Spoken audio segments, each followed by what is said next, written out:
കഴിഞ്ഞ രാത്രിയിൽ പാക് പ്രകോപനത്തിന് നൽകിയ തിരിച്ചടി വിശദീകരിക്കാൻ കേന്ദ്ര സർക്കാർ പ്രതിരോധ വിദേശകാര്യ മന്ത്രാലയങ്ങൾ ഉടൻ ആ നടപടികൾ വിശദീകരിക്കും. ഡൽഹിയിൽ നിർണായക കൂടിക്കാഴ്ചകൾ ഇപ്പോഴും തുടരുകയാണ്. പ്രതിരോധ മന്ത്രി രാജ്നാഥ് സിംഗ് സംയുക്ത സൈനിക മേധാവിയുമായും 3 സേനാതലവന്മാരുമായും കൂടിക്കാഴ്ച നടത്തി കഴിഞ്ഞു. കേന്ദ്ര ആഭ്യന്തരമന്ത്രി അമിത്ഷായുടെ നേതൃത്വത്തിൽ സുരക്ഷാ കാര്യങ്ങൾ വിലയിരുത്താൻ മന്ത്രിതല യോഗം ചേർന്നു. നിർണായക IMF യോഗത്തിന് മുന്നോടിയായി UK വിദേശകാര്യ സെക്രട്ടറിയുമായി വിദേശകാര്യമന്ത്രി ഡോക്ടർ എസ് ജയശങ്കർ ആശയവിനിമയം നടത്തി.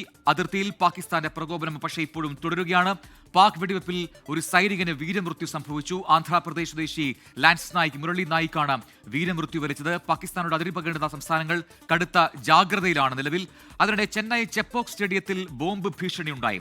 തമിഴ്നാട് ക്രിക്കറ്റ് അസോസിയേഷനാണ് ഇമെയിലിലൂടെ ആ ഭീഷണി സന്ദേശം എത്തിയത്. വിനീത VG ഒപ്പം ആർ അച്യുതൻ, മുഹമ്മദ് റഹീസ് ചെന്നൈയിൽ നിന്നൊപ്പം ഉറിയിൽ നിന്ന് ബൽറാം നെടുങ്ങാടി കൂടി തത്സമയം ചേരുകയാണ്. ആദ്യം വിനീത VGയിലേക്ക്. വിനീത, നിലവിലെ സാഹചര്യങ്ങൾ അത് വിലയിരുത്താനൊക്കെ ഉള്ള യോഗങ്ങൾ, ഏറ്റവും നിർണായകമായ കൂടിക്കാഴ്ചകളൊക്കെ കഴിഞ്ഞ കുറേ മണിക്കൂറുകളായി ഡൽഹിയിൽ നടക്കുന്നുണ്ട്. ഏറ്റവും പ്രധാനപ്പെട്ട കാര്യം, കഴിഞ്ഞ രാത്രിയിൽ എന്ത് സംഭവിച്ചു, അതിന്റെ നിജസ്ഥിതി എന്താണ്, എന്തൊക്കെയാണ് കാഷ്വാലിറ്റീസ്, ഏതൊക്കെ ഇടങ്ങളിലാണ് ആക്രമണം ഉണ്ടായത്, ആ പ്രത്യാക്രമണത്തിന്റെ രീതി എന്തായിരുന്നു, ഇതൊക്കെ വിശദീകരിക്കാൻ പോകുകയാണ് വിദേശകാര്യ മന്ത്രാലയം. അല്പസമയത്തിനകം അത് ഉണ്ടാകുമെന്ന് പ്രതീക്ഷിക്കുന്നു. അതിന് മുന്നോടിയായി ഇപ്പോൾ നടക്കുന്ന സംഭവവികാസങ്ങൾ എന്താണ്? ഒപ്പം തന്നെ പാക് പ്രകോപനം ഇപ്പോഴും അതിർത്തിയിൽ തുടരുന്നു എന്ന് പറയുന്നു. ഇതൊക്കെ എങ്ങനെയാണ് രാജ്യം വിലയിരുത്തുന്നത്, നോക്കിക്കാണുന്നത്? പ്രജൻ, ഞാനിപ്പോൾ ഉള്ളത് പഞ്ചാബിലാണ്. പഞ്ചാബിലെ 6 ജില്ലകളാണ് പാകിസ്ഥാനുമായി അതിർത്തി പങ്കിടുന്നത്. ഏതാണ്ട് 532 മീറ്ററോളം ദൂരമുള്ള മേഖലകളടക്കം അതിർത്തി പങ്കിടുന്നുണ്ട്. ആ പാതയടക്കം അതിർത്തി പങ്കിടുന്നുണ്ട്. ഈ മേഖലകളിലേക്കൊക്കെ വലിയ ജാഗ്രതാ നിർദ്ദേശമാണ് നൽകിയിരിക്കുന്നത്. ഇന്ന് രാവിലെ മുഖ്യമന്ത്രിയുടെ യോഗത്തിൽ പ്രത്യേക യോഗം ചേർന്നിട്ടുണ്ടായിരുന്നു നേതൃത്വത്തിൽ. ഒപ്പം 10 മന്ത്രിമാർക്ക് ഈ അതിർത്തി മേഖലകളിലേക്കുള്ള സ്ഥിതിഗതികൾ നിരീക്ഷിക്കാൻ പ്രത്യേക നിർദ്ദേശം കൂടി നൽകിയിരിക്കുകയാണ്. അമൃത്സറിലടക്കം വലിയ സുരക്ഷാ ക്രമീകരണങ്ങൾ ഏർപ്പെടുത്തിയിട്ടുണ്ട്.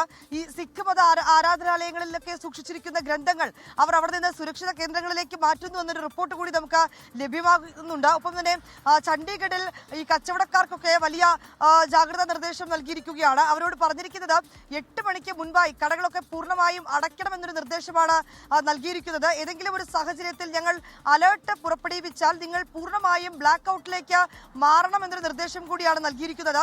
ഈ പരസ്യ ബോർഡുകളിലേക്ക് അടക്കം ഇട്ടേക്കുന്ന ലൈറ്റുകൾ അത് ഓഫ് ആക്കണമെന്നൊരു നിർദ്ദേശവും നൽകിയിട്ടുണ്ട്. ചണ്ഡീഗഡിലെ വിമാനത്താവളത്തിലും ചുറ്റുമുള്ള മേഖലകളിലും വലിയ സുരക്ഷാ ക്രമീകരണങ്ങൾ ഏർപ്പെടുത്തിയിരിക്കുകയാണ്. അവിടെയും കനത്ത ജാഗ്രതാ നിർദ്ദേശം തന്നെയാണ് നൽകിയിരിക്കുന്നത്.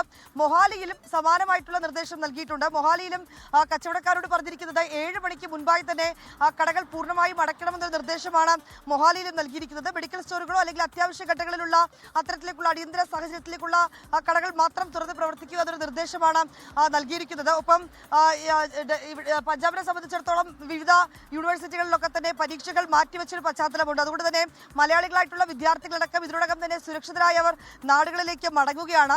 ജലന്ധറിലടക്കമുള്ള 18 സംഘം മലയാളി വിദ്യാർത്ഥികൾ അല്പസമയം മുൻപാണ് ഇവിടെ നിന്ന് അവർ ഡൽഹിയിലേക്ക് പുറപ്പെട്ടത്. അതിന് മലയാളി അസോസിയേഷനുകളൊക്കെ അവർക്ക് ആവശ്യമായിട്ടുള്ള സഹായങ്ങളൊക്കെയായി എത്തിയിട്ടുമുണ്ട്. ഇങ്ങനെ ഈ അതിർത്തി മേഖലകളിലടക്കം വലിയ ജാഗ്രതാ നിർദ്ദേശങ്ങൾ തന്നെയാണ് നൽകിയിരിക്കുന്നത്. ജലന്ധറിലും അമൃത്സറിലും പഠാൻകോട്ടിലുമാണ് ഇന്നലെ ഈ ഡ്രോൺ ആക്രമണം അടക്കമുണ്ടായത്.